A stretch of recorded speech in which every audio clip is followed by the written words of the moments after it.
விஜயநகர பேரரசு. இதோட பீரியட் வந்து கிபி 1336லேருந்து கிபி 1672 வரை. விஜயநகர பேரரசில் முக்கியமாக 4 மரபு சொல்கிறோம். 4 மரபு தான். சங்கம மரபு, சாளுவ மரபு, துளுவ மரபு, ஆரவிடு மரபு. இந்த 4 மரபுலையும் 4 மரபோட விஜயநகர பேரரசு வந்து முடிவுட்டுருது. சங்கம மரபை தோற்றுவித்தவர் வந்து ஹரிஹரர், புக்கர் அப்படிங்கிற 2 பேர். அது சங்கம மரபோட பீரியட் என்னென்னா கிபி 1336லேருந்து கிபி 1485 வரை. இந்த ஹரிஹரர், புக்கர் இவங்க வந்து யாருன்னா சங்கம மரபை சேர்ந்தவங்க. இவங்க வந்து ஹொய்சாளர்களிடம் ஒர்க் பண்ணிட்டு வராங்க. 3ஆம் வீர பல்லாளனோட படைத்தளபதியாக இருக்காங்க. அப்போ அவங்களுக்கும் டெல்லி சுல்தான்களுக்கும் நடைபெற்ற போரில் வந்து ஹரிஹரரும் புக்கரும் கைது செய்யப்பட்டு டெல்லிக்கு கூட்டு போகிறாங்க. அங்கே போய் அவங்கள கட்டாய மதமாற்றம், ஹிந்துலேருந்து முஸ்லீமுக்கு கட்டாய மதமாற்றம் செய்கிறாங்க. அப்படி செஞ்சு அங்கே சிறையில் இருக்கும்போது சிருங்கேரி சைவ மதத்தின் தலைவரான வித்யாரண்யர், அவர் நேமை நோட் பண்ணிக்கோங்க, வித்யாரண்யர். இவர் வந்து அவங்கள மீண்டும் இந்து மதத்திற்கு மாற்றி நம்ம தனியாக ஒரு கவர்மெண்ட்டை இது பண்ணலாம் அப்படின்னு சொல்லி அவங்கள வந்து மதம் மாற்றி கூட்டு வராரு. எங்கன்னா துங்கபத்ரா ஆற்றங்கரையில் வந்து அது ஒரு செழிப்பான பகுதி. அங்கே வந்து ஒரு அரசை நிறுவுறதுக்கு அவர் தான் ஹெல்ப் பண்ணுறாரு. அதுதான் அதோட பேர் தான் வித்யாநகர் அப்படின்னு அவரோட நேமு ஞாபகார்த்தமாக அதை வச்சுருக்காங்க, வித்யாநகர்னு. அது பின்னாடி சேஞ்ச் ஆகி விஜயநகரம் அப்படின்ட்டு ஆயிடுச்சு. அதுதான் 1336 ஹம்பியை தலைநகரமாக கொண்டு தோன்றிய விஜயநகர பேரரசு. ஹரிஹரரும் புக்கரும் நல்லா ஆட்சி பண்ணிட்டு வராங்க. புக்கர் வந்து 1ஆம் புக்கர் அப்படின்னும் அவரை சொல்கிறாங்க. அவரோட பையன் பேர் வந்து குமார கம்பன்னர், நோட் பண்ணிக்கோங்க, குமார கம்பன்னர். அவர் வந்து அவரோட ஆட்சியில் விஜயநகர பேரரசுலேருந்து மதுரை வரைக்கும் படையெடுத்துகிட்டு போனாராம். அதை பற்றி கூறுற இலக்கிய நூல் தான் மதுரா விஜயம். நோட் பண்ணிக்கோங்க. இந்த நூலை யார் எழுதுனாங்க அப்படின்னு பார்த்தீங்கன்னா நம்ம குமார கம்பனவரோட ஒய்ஃபு கங்காதேவி அவரே எழுதுகிறாரு. அவங்க ஹஸ்பண்ட் வந்து விஜயநகர பேரரசு வந்து மதுரை வரைக்கும் படையெடுத்ததை அவங்களே ஒரு இலக்கியமாக எழுதுகிறாங்க. புக்கரோட மற்றொரு மகன் இன்னொருத்தர் இருக்கார். யாருன்னா 2ஆம் ஹரிஹரர். அவர் வந்து பெல்காம், கோவா போன்ற பகுதிகளை கைப்பற்றாரு. 2ஆம் ஹரிஹரனோட மகன் வந்து 1ஆம் தேவராயர். அடுத்து இவரோட அவைக்கு வந்த தூதுவர்கள் யாருன்னா இதெல்லாம் நோட் பண்ணிக்கோங்க. மேட்ச் த ஃபாலோயிங்கில் அந்த மாதிரி இதில் கேட்பாங்க. இந்த விஜயநகர பேரரசு ஃபுல்லாமே நிறையா தூதுவர்கள் வந்துருப்பாங்க. அந்த தூதுவர்களோட பேர் என்னென்னா நிக்கோலா டி கோண்டி, வெனிஸ் நகர பயணி. வெனிஸ் எங்கே இருக்குன்னா இத்தாலியில் இருக்குது. இன்னொருத்தர் வந்து நிக்கிட்டின், அவர் வந்து ரஷ்யாவை சேர்ந்தவர். இன்னொருத்தர் ஸ்ரீநாதா, அவர் வந்து ஒரு தெலுங்கு கவிஞர். அவர் ஒரு படைப்பு படைச்சிருக்காரு. அது என்னென்னா ஹரவிலாசம். யார் என்னென்ன படைப்பு படைச்சிருக்காங்க, எந்தெந்த மன்னரோட அவைக்கு எந்தெந்த தூதுவர்கள் வந்திருக்காங்க அப்படிங்கிறத நல்லா நோட் பண்ணி வச்சுக்கோங்க. அது எப்பயுமே மெமரியில் இருக்கணும், அது நல்லது. 1ஆம் தேவராயர் என்ன பண்ணுறாருன்னா முத்து மண்டபம் அப்படின்னு ஒரு மண்டபம் அமைக்கிறாரு. அது எதுக்குன்னா முக்கிய புலவர் கவிஞர்களை வந்து ஆதரிக்கிறதுக்காண்டி அந்த மாதிரி ஒரு மண்டபம் அமைக்கிறாரு. கஜபதி அரசர்களை வந்து ஒரிசாவில் தோற்கடிக்கிறாரு. கஜபதி அரசர்களை தோற்கடித்த ஒரே மன்னர் வந்து 1ஆம் தேவராயர் தான். அடுத்ததாக 2ஆம் தேவராயர். 2ஆம் தேவராயர் வந்து சங்கம மரபின் முக்கிய அரசர். சரியா? இவரது அவைக்கு வந்த பாரசீக பயணி யாருன்னா அப்துர் ரசாக். இவர் வந்து மகா நாடக சுதனுதி என்ற படைப்பை வந்து வடமொழியில் படைக்கிறாரு. யாருன்னா 2ஆம் தேவராயர். இவரோட பட்டப்பேர் வந்து கஜபேட்டகாரா. யாரோட பட்டப்பேர்? 2ஆம் தேவராயரோட பட்டப்பேர் வந்து கஜபேட்டகாரா. எதுக்கு இந்த பேர் வந்துச்சுன்னா யானையவே வேட்டையாடி கொன்றாராம், அதனால் இவருக்கு இந்த பேர் வந்துச்சு. கஜபேட்டகாரா அப்படின்னா 2ஆம் தேவராயர். சங்கம மரபின் கடைசி அரசர் யாருன்னா 2ஆம் விருப்பாட்சிராயர். அவரோட சங்கம மரபோட இது க்ளோஸ் ஆகிடுது. அடுத்து சாளுவ மரபு யார் அப்படின்னா 2ஆம் விருப்பாட்சிராயரோட படைத்தளபதி சாளுவ நரசிம்மர். அவர் தான் சாளுவ மரபை தோற்றுவிக்கிறாரு. சாளுவ மரபோட பீரியட் என்னென்னா கிபி 1485லேருந்து கிபி 1505 வரை. சாளுவ நரசிம்மர் சாளுவ மரபை தோற்றுவித்தவர். அவரோட பையன் வந்து இம்மிடி நரசிம்மா அவர் எத்தனை நாள் ஆட்சி புரிகிறார், எத்தனை காலம் ஆட்சி புரிகிறாருன்னா கிபி 1491 கிபி 1505 வரை ஆட்சி புரிகிறாரு. இவரோட ஆட்சியில் தான் வந்து வாஸ்கோட காமா நம்ம இந்தியாவிற்கு வருகை கொடுக்குறாரு. எப்போ அப்படின்னா கிபி 1498. அது நம்ம எல்லாருக்குமே தெரியும். இவர் சின்ன பையங்கிற வயசு கம்மிங்கிறதுனால நிர்வாக பொறுப்பு ஃபுல்லாமே அவரோட படைத்தளபதி நரசநாயக்கர்கிட்ட இருந்துச்சு. இந்த விஜயநகர பேரரசில் முக்கியமான விஷயம் என்னென்னா அவங்களோட வம்சாவளியில் கரெக்டாக வந்துட்டு இருந்தாங்க. அப்படி வந்து வம்சாவளியில் அவங்களோட முடிசூட வேண்டிய இளவரசர் வந்து சிறு வயதாக இருந்தாருன்னா அவரோட படைத்தளபதி பொறுப்பேற்கிறாரு. இந்த மாதிரி அதை கரெக்டாக ஃபாலோ பண்ணிட்டு வந்தாங்க. இது வந்து விஜயநகர பேரரசோட ஒரு சிறப்பம்சம்.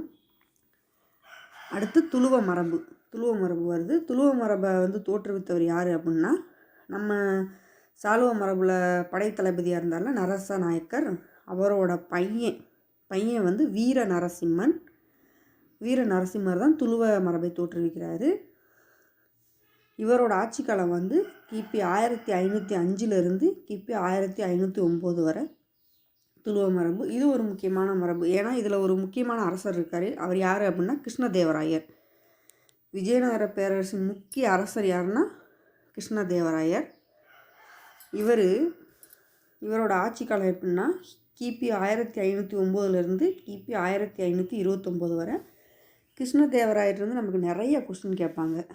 ஸோ அவரை கொஞ்சம் கான்சன்ட்ரேட் பண்ணி படிக்கணும். கிருஷ்ணதேவராயர் கிடைச்ச பட்டங்கள் என்னென்ன அப்படின்னா ஆந்திர போஜர், அபினவ போஜர், ஆந்திர பிதாமகன். இது வந்து கிருஷ்ணதேவராயோட பட்டப்பெயர்கள். இவர் நிறைய இலக்கியங்கள் படைச்சிருக்காரு. தெலுங்கு மொழியிலையும் படைச்சிருக்காரு, வடமொழியில் ரெண்டுலேயுமே புலமை பெற்றிருக்காரு. தெலுங்கில் ஆமுக்த மால்யதா அப்படின்னு ஒரு இலக்கியம் எழுதியிருக்காரு. அதோட பொருள் என்ன அப்படின்னா தான் அணிந்த பின்னர் கொடுப்பவர் அப்படின்னு பொருள். அது எதை பற்றி எழுதியிருக்காரு அப்படின்னா பெரியாழ்வாரையோட மகள் கோதை தேவியின் வாழ்க்கை வரலாறை பற்றி. ரெண்டாவது என்னென்னா ஜாம்பாவதி கல்யாணம், அதையும் வடமொழியில் தான் படைச்சிருக்காரு. மூணாவது உஷா பரிணயம் அப்படின்னு வடமொழியில், அதுவும் வடமொழியில் தான் ஒரு இலக்கியம் படைச்சிருக்காரு. அடுத்து கிருஷ்ணதேவராயர் அவைக்கு வந்து அறிஞர்கள் யார் யாருன்னு பார்ப்போம். அவையில் இருந்த அறிஞர்கள் கிருஷ்ணதேவராயரோட அவை வந்து அஷ்டதிக்கஜங்கள் என்னும் 8 அறிஞர்களால் அலங்கரிக்கப்பட்டிருந்தது. அதில் முக்கியமானவர்கள் வந்து அல்லசாணி பித்தண்ணா. இவர் வந்து ஆந்திர கவி பிதாமகர்னு சொல்லுவாங்க. இவரோட படைப்புகள் மனுசரிதம், ஹரிஹராசுதம். யாரோட படைப்பு? அல்லசாணி பித்தண்ணாவோட படைப்பு. இன்னொரு அறிஞர் வந்து தெனாலிராமன். அவரோட படைப்பு என்னென்னா பாண்டுரங்க மகாமாத்தியம். இது வந்து தெனாலிராமனோட படைப்பு. கிருஷ்ணதேவராயர் நாயன்கரா முறை அப்படின்னு ஒரு முறை கொண்டு வராரு. அது என்ன அப்படின்னா வேற ஒன்றும் இல்லை, நாடை வந்து பல மாநிலங்களாக பிரிக்கிறாரு. அந்த பிரித்து ஒவ்வொரு மாநிலத்துக்கும் ஒரு ஹெட்டு நியமிக்கிறாரு. அவரோட பேர் நாயக்குன்னு நிரூபிக்கிறாரு. அதில் மதுரை பகுதியில் நாயக்காக நிர்ணயிக்கப்பட்டவர் வந்து விஸ்வநாத நாயக்கர். இவரோட படைத்தளபதி வந்து அரியநாதா. இவங்க 2 பேரும் சேர்ந்து ஒரு முறையை உருவாக்குறாங்க. அதுதான் பாளையக்கார முறை. பாளையக்கார முறையை உருவாக்குனது யார் அப்படின்னா விஸ்வநாத நாயக்கரும் அரியநாதாவும். அப்புறம் இன்னொரு முக்கியமான விஷயம் என்னென்னா பாமினி பேரரசை தோற்கடித்த விஜயநகர பேரரசர் யாருன்னா கிருஷ்ணதேவராயர். பாமினி பேரரசை தோற்கடித்த ஒரே விஜயநகர பேரரசர் கிருஷ்ணதேவராயர் தான். இதற்காக சிம்மக்கல்னு கூட சொல்லுவாங்க. அப்படிங்கிற ஒரு இடத்துல அவருக்கு ஒரு வெற்றி தூண் நிறுவியிருக்காங்க கிருஷ்ணதேவராயருக்கு. கிருஷ்ணதேவராயருக்கு வந்து உதவி புரிந்தவர் அல்புகர்க்கு. கிருஷ்ணதேவராயர் அவைக்கு வந்த போர்ச்சுகீசிய தூதுவர் யாருன்னா டொமிங்கோ பயஸ். போர்ச்சுகீசியர்கள் வந்து பத்கல் அப்படிங்கிற ஒரு இடத்துல கோட்டை கட்டுறதுக்கு இவர் பெர்மிஷன் கொடுக்குறாரு. அவரோட மனைவி நாகலா தேவி அவங்களோட பேரில் நாகலாபுரம் அப்படிங்கிற ஒரு நகரை உருவாக்குறாரு. தென் இவரோட கட்டிடக்கலையை பற்றி பார்க்கலாம். இவர் கட்டில கோயில் பேரான விட்டல சுவாமி கோயில், அசராராமசாமி கோயில், கிருஷ்ணசாமி கோயில் எங்கே கட்டுறாரு அப்படின்னா ஹம்பியில் கட்டுறாரு. பல கோயில்களில் வந்து கோபுரங்களை கட்டுறாரு. எங்கே அப்படின்னா சிதம்பரம், காஞ்சிபுரம், காளஹஸ்தி. இதுக்கு என்ன பேர் அப்படின்னா ராயகோபுரம். அவரோட பேர்லேயே கிருஷ்ணதேவராயரோட பேர்லேயே ராயகோபுரங்கள் அப்படின்னு அமைக்கிறாரு. இவர் வந்து கிபி 1529 வருஷம் இறந்துடுறாரு. அப்புறம் இவரோட மகன் சின்ன பையனாக இருந்ததுனால அவரோட இளைய சகோதரர் அச்சுதராயர் வந்து கிருஷ்ணதேவராயோட தம்பி ஆட்சி பொறுப்பேற்கிறாரு. எப்போ அப்படின்னா கிபி 1529 கிபி 1542 வரைக்கும் ஆட்சி செய்கிறாரு. இவரை பற்றி சொல்கிறதுக்கு பெருசாக ஒன்றும் இல்லை. இவரது அவைக்கு வந்து நுனிஸ் அப்படின்னா ஒரு போர்ச்சுகீசிய தூதுவர் வராரு. அப்புறம் கிபி 1543 கிபி 1570 வரைக்கும் யார் ஆட்சி செய்கிறாங்க அப்படின்னா கிருஷ்ணதேவராயரோட பையன் சின்ன வயசாக இருந்தார் இல்லையா, அவர் இப்போ ஆட்சி பொறுப்பேற்கிறாரு, சதாசிவராயர். அவர் இவர் அச்சுதராயரும் சரி சதாசிவராயரும் சரி அவங்க ஆட்சி புரிஞ்சாலும் ஆனால் ஆட்சி முழுவதும் யார் கையில் அப்படின்னு பார்த்தோம்னா கிருஷ்ணதேவராயரோட பொண்ணை கல்யாணம் பண்ணவர் ராமராயர் அவரோட சன்னின்லா கையில் இருந்துச்சு ஆட்சி ஃபுல்லாமேனு. அப்புறம் 1565 வந்து தலைக்கோட்டை போர் என்று அழைக்கப்படும் ராட்சச தங்கடி போர். தலைக்கோட்டை போரோட இன்னொரு பேர் என்னன்னா ராட்சச தங்கடி போர். அந்த போர் நடைபெறுது யாருக்கு அப்படின்னா விஜயநகர பேரரசர்களுக்கும் தக்கான சுல்தான்களுக்கும் நடைபெறுது. இதில் வந்து விஜயநகர பேரரசு தோல்வி வரும்போது சதாசிவராயரோட பாதுகாவலர் அவங்க மாமா இருக்கார்ல ராமராயர், அவரை வந்து கொன்றுறாங்க. சதாசிவராயர் வந்து பெனுகுண்டாவிற்கு தப்பி விடுறாரு. எங்கே தப்பி விடுறாரு? பெனுகுண்டாவுக்கு. இதோட விஜயநகர பேரரசு வந்து சிதைவுறுது. ஆனால் வந்து அடுத்த ஆரவீடு மரபோட பீரியட் என்னென்னா கிபி 1570 கிபி 1672 வரை. இந்த ஆரவீடு மரபை நிறுவியவர் யார் அப்படின்னா திருமலை தேவராயர். ஆரவீடு மரபை நிறுவியவர் திருமலை தேவராயர்.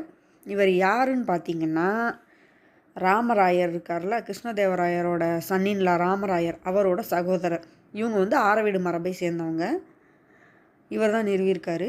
பெரும்பேடு எச்சம்ம நாயக்கர் வந்து என்ன நினைக்கிறாரு அப்படின்னா மறுபடியும் விஜயநகர பேரரசை வந்து ஃபார்ம் பண்ணலாம் அப்படின்னு நினைக்கிறாரு. அதுக்கு வந்து ஃபுல்லாக வரி வேணும் அப்படின்னு சொல்லிட்டு நிறையா மன்னர்கள்ட்ட கேட்டு அனுப்புகிறாரு. அதில் வந்து வரி கொடுக்காதவங்க கூட போர் தொடுக்கிறாரு.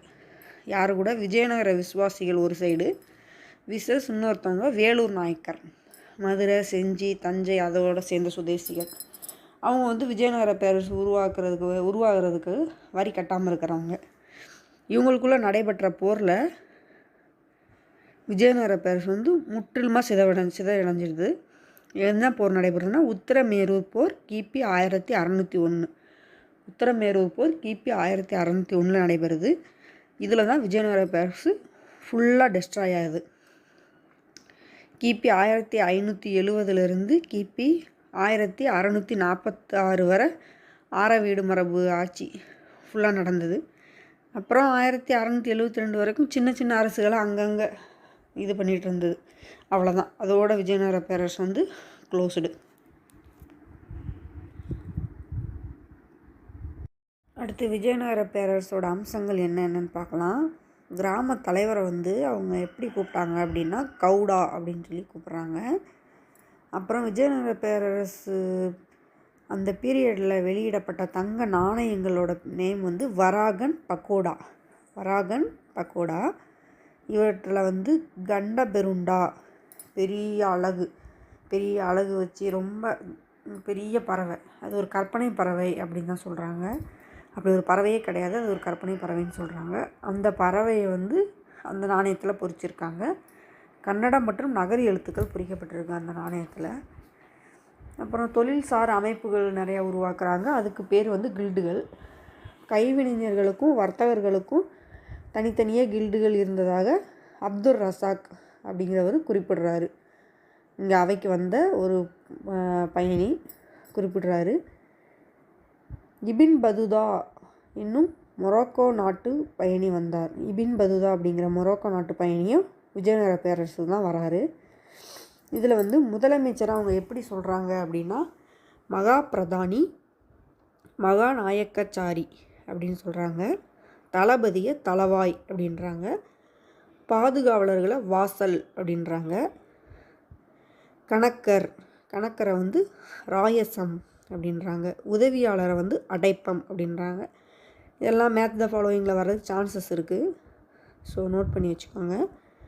நாடு வந்து பல ராஜ்யங்களாக, ராஜ்யம்னா மாகாணம், பல ராஜ்யங்களாக பிரிக்கப்படுகிறது. ராஜ்யம் வந்து பல சீமைகளாக பிரிக்கப்படுகிறது. சீமைகள் வந்து பல ஸ்தலங்களாக பிரிக்கப்படுறது. ஸ்தலங்கள் வந்து கம்பனாவாக பிரிக்கப்படுது. கம்பனானா கிராமங்களாக பிரிக்கப்படுகிறது. இதுதான் நிர்வாக முறை. விஜயநகர பேரரசு நிர்வாக முறை வந்து இந்த மாதிரி தான் இருந்துச்சு. அப்புறம் என்ன விஷயம் அப்படின்னா, நாயக்கர்கள் வந்து விஜயநகர பேரரசுக்கு ராமநவமி அன்னைக்கு வந்து வழி செலுத்தணும். அந்த முறையை பிரித்து கொடுத்தாங்கல்ல, அந்த மாதிரி பிரித்து கொடுத்தவங்க வந்து அவங்கவுங்க வரியை வந்து விஜயநகர பேரரசுக்கு என்றைக்கு செலுத்துகிறாங்க அப்படின்னா ராமநவமி அன்னைக்கு செலுத்துகிறாங்க. இதை வந்து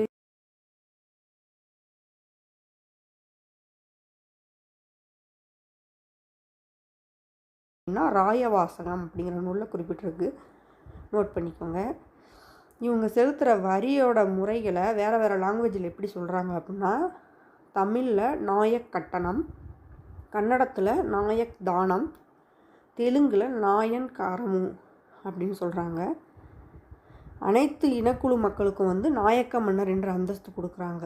அங்கே நிறைய இனக்குழுக்கள், வேறு வேறு இன மக்கள் இருக்காங்க விஜயநகர பேரரசில். அதில் வந்து வனமக்கள் வந்து யாதவா பிள்ளம்மா அப்படி சொல்கிறாங்க. விவசாயிகள் வந்து ரெட்டி அப்படின்றாங்க. வணிகர்கள் வந்து பலிஜா, வைத்தியர்கள் வந்து பிராமணர் அப்படின்றாங்க. இவங்க எல்லாருக்கும் நாயக்க மன்னர் அப்படிங்கிற ஒரு அந்தஸ்தை வந்து வழங்குறாங்க. பாதுகாப்பாக வணிகம் செய்கிறதுக்கு பல பேட்டைகளை உருவாக்குறாங்க. நிறைய குடியேற்றங்கள், வேறு வேறு நாட்டில் இருந்து நிறைய குடியேறுறாங்க விஜயநகர பேரரசுக்கு. அதே மாதிரி ஜாதி முறையும் அடிமை முறையும் தீவிரமாக பின்பற்றப்படுது. அதுவும் நடக்குது. அப்புறம் ரொம்ப அதிகமாக வரி வசூலிக்கிறாங்க அப்படின்னு மன்னருக்கு எதிராக மக்களே வந்து கிளர்ச்சியில் ஈடுபடுறாங்க. எப்போ அப்படின்னா 1430 இதெல்லாம் எக்ஸ்ட்ரா நடந்தது. விஜயநகர பேரரசில் நம்ம கவர் பண்ணாத எக்ஸ்ட்ரா பாயிண்ட்ஸ் இது அவ்வளோதான். இதோட விஜயநகர பேரரசு முடிஞ்சிருச்சு. நான் இன்னும் திரும்ப எக்ஸ்ட்ரா விஜயநகர பேரரசை பற்றி என்ன படித்தாலும் அதை அடுத்தடுத்த வீடியோஸில் நோட்ஸ் கொடுக்குறேன் ஃப்ரெண்ட்ஸ். நீங்களும் உங்களுக்கு ஏதாவது டவுட்ஸ் இதில் இருந்துச்சு, இல்லாட்டி நான் எடுத்த நோட்ஸில் எதுவும் மிஸ்டேக்ஸ் இருக்குது அப்படின்னா நீங்கள் அதை கரெக்ட் பண்ணி எனக்கு கமெண்ட் பண்ணலாம்.